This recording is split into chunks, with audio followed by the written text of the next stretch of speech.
here we go then. And no surprise to see the bear on the break.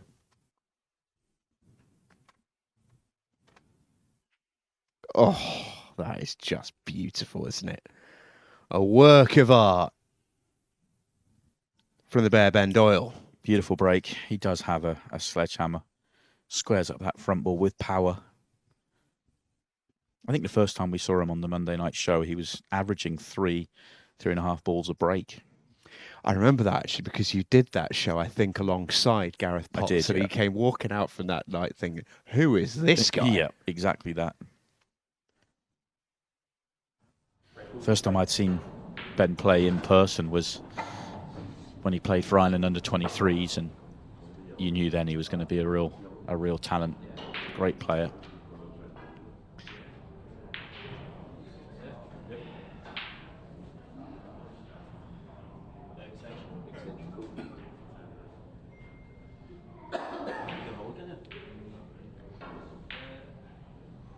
Good layout this. I think maybe they would have liked to have gone reds. They don't really have an option on that, so yellows is the play, and now they've got to just find a little bit of control here just to work themselves around. But every yellow goes, every yellow has a pocket.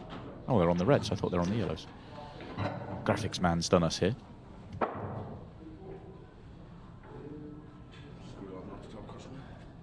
Yeah, so ignore the scoreboard. It is very much reds.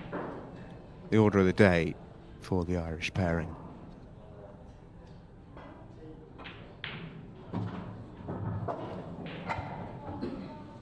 Well, they want to be reds, and they are, so all very good. Because reds are even better. The only thing is that I don't think the red underneath the yellow is easy to go bottom left. So he doesn't have the angle to go down for it now. Got to come across to the right to go back across to the left, potentially. Which they can do. Use the bottom cushion or come up past the 8 ball. Any contact, though, you're in trouble. So whichever is the easiest way there. Oh, and they got the contact, and they've got away with it. Very, very fortunate, that one.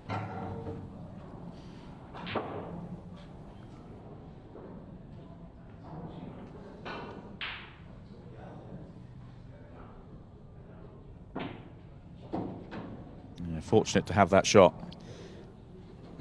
That shot gives them this 8 ball. Big pocket into the right centre as well.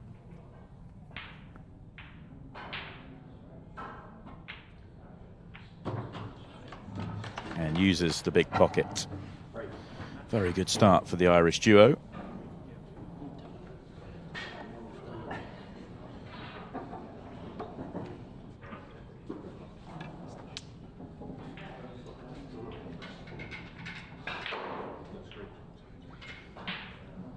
Settle both players in for the night as well. Both got table time. Good teamwork between them. Now hand it over to Garry Carr to break in the first of the singles frames. Looks like he's playing Ben Doyle.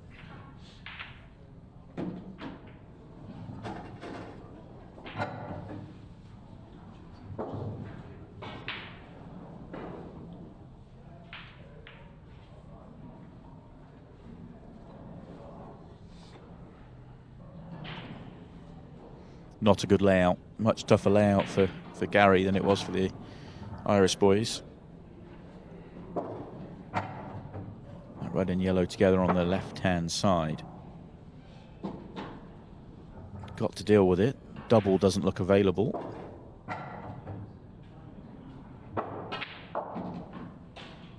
Very hard to find that line. Playing on breakout shots when you're playing on a straight top into it or a screw into it, very difficult. So much easier to try and find an angle off a cushion, just like that.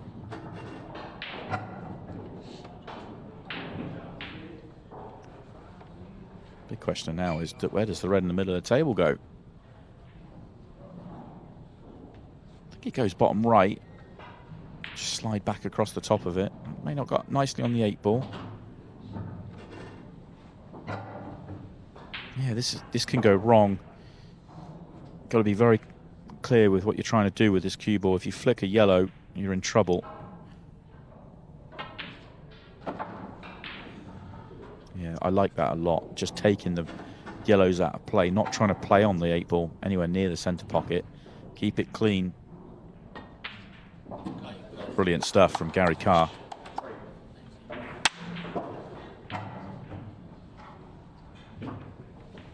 What a start.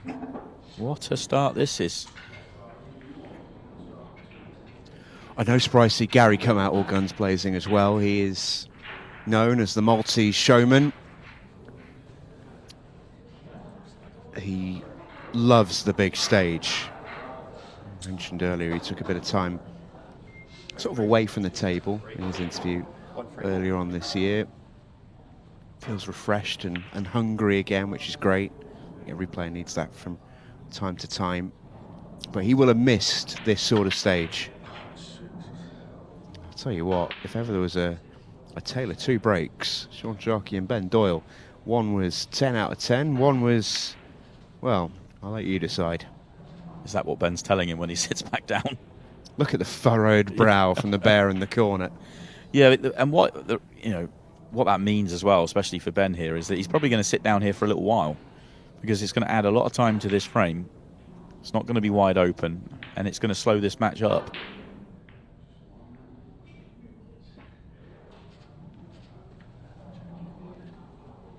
The way the partnerships are set up, there's a match sheet. So before the match begins, you have to put your order in, player 1, player 2. So essentially, Garry Carr was player 1 for Malta, and Ben was player 1 for Ireland. And then if you're on the right-hand side of the arena, you switch round on the second round of singles games. But then after that, then you have your lag for the break. And what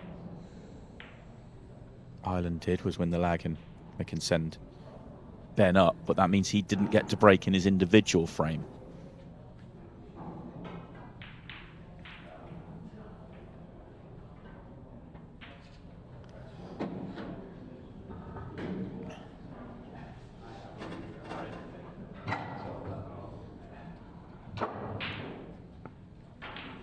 So there's definitely some tactics in how you set your partnership up.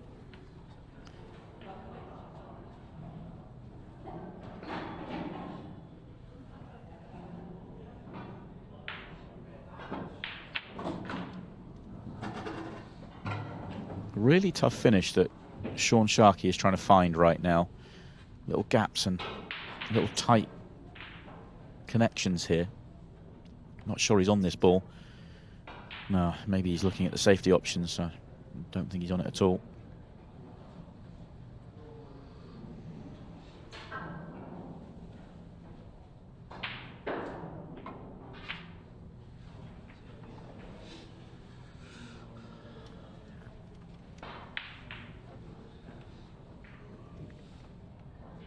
Castle had a very interesting frame on this very table earlier on this season, so you might well remember it in the Champions League against Craig Waddingham. We very almost, well, we did.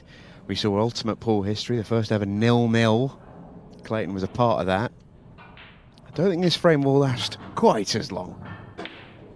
Yeah, and he was behind the whole way through the frame, and you're thinking, how's he going to win it? And actually, in the end, he was the one that potentially had a chance to steal it away.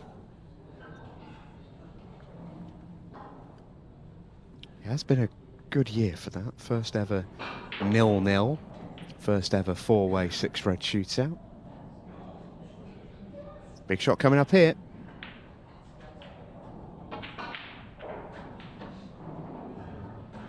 Oh, we'd have loved to have landed on that red to the bottom right.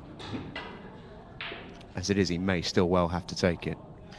Yeah, can't just play the loss of turn, because he'd leave a shot on. That would be risky. You could take it. It's very thin if he wants to take the cut, and then he's going to be playing into the yellow. So you're asking for a bit of fortune to land on the next ball. So he's going to wait and come back for another way of dealing with it, but that's a problem in itself.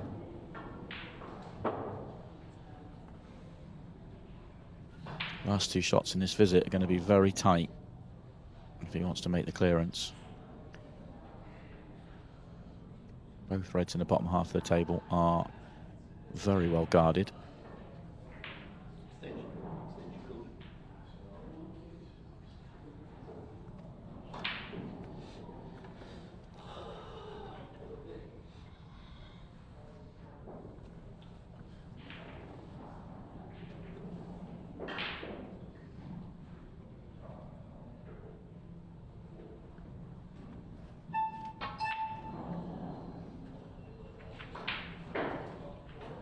Playing the loss of turn there, whilst he had another red in front of it. He's very close to playing an excellent shot. It's actually worked out okay, but if the yellow had gone on as well, it would have been even better.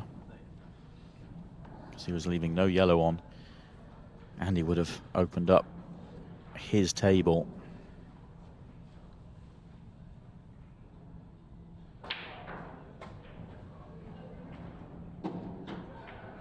Eight ball. Oh, that's so unfortunate. Well.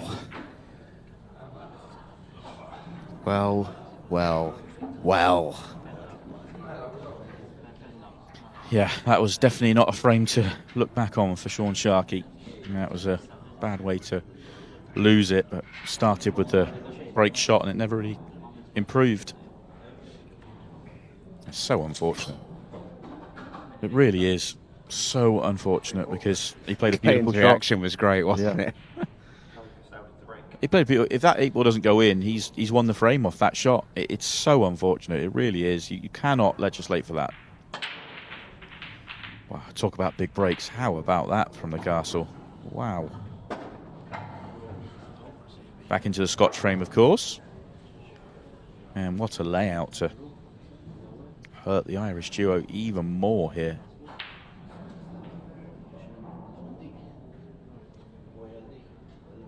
Nothing really to get in the way here on these reds.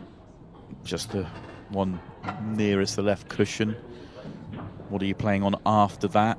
Getting on it nicely rather than thin, but it's clutching at straws really.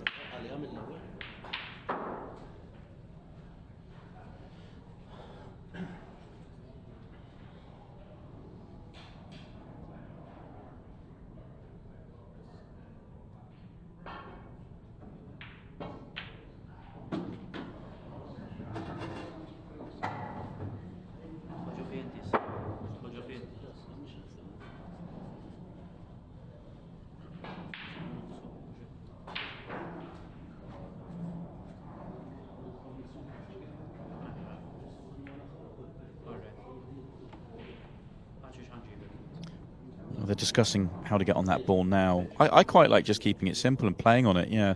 Get somewhere so you're thin on it and then leave the one left centre to play on afterwards. Like if they're on it now, I would play it, but I don't think they are.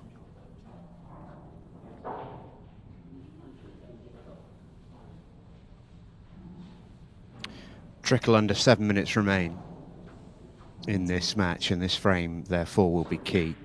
Difference between 2-2 and 3-1, massive. Not on it again, if that was the plan. I can't imagine it was, because he seems to have played that so deliberately. Well, the thing with this visit is that this was the ball they haven't got on yet, was the ball they had to get on, and the earlier they got on it, the easier they were going to make this finish, and they are going to leave it till last. Clayton's just pointed to the spot there that he wants to leave the cue ball, but my question would be, why didn't you leave it there with the last shot that you played? They're going to find a way. Yeah, well, they are. They've got to pot this in thin and leave themselves a thinnish 8 ball, which is fine. But if they got here 3 or 4 shots ago, life would be a lot easier.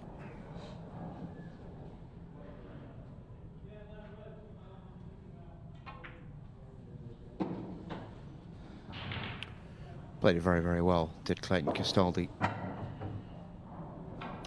It's 3-1, 2-frame leads. Easy does it.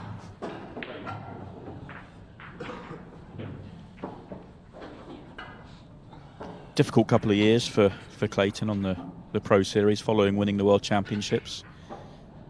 Obviously brilliant brilliant title to win, but sort of, I don't know whether it highlights the depth on the pro scene. There's just more great players to try and come through, or that coupled with an element of having to travel for all events and kind of a lot of effort and time that goes into that. He's just not really being able to impose himself on the pro scene. Best run this year has been a last 16. 15-second shot clock in play. The bear shows his teeth and goes in off as the castle comes to the table. One thing I think you would say with Clayton is that's all absolutely correct.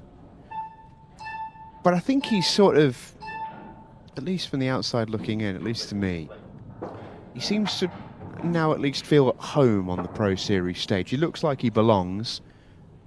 There's a fair few players you can say that about.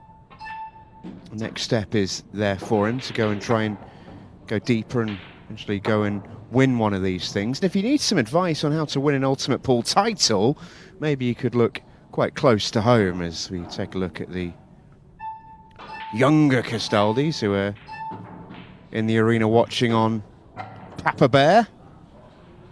There's two of them there, the young lads with the bleached hair.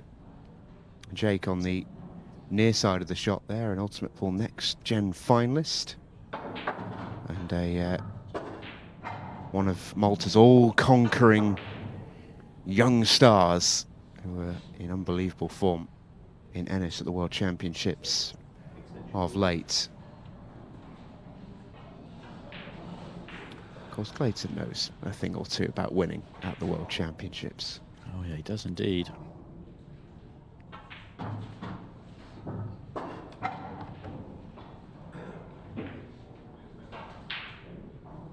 It's been a lovely visit to the table from the castle.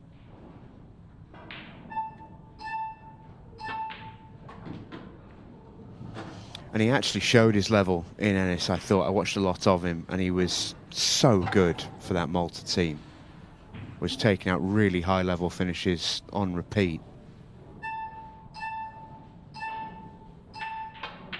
Was their go-to man, really. And you can see why, with finishes like that. Need a pressure 8 ball. Clayton Castaldi has been the man for Malta. And once again, Malta beat Ireland on the Ultimate Pool table. Garry Carr and Clayton Castaldi off to a winning start in the Pairs Cup.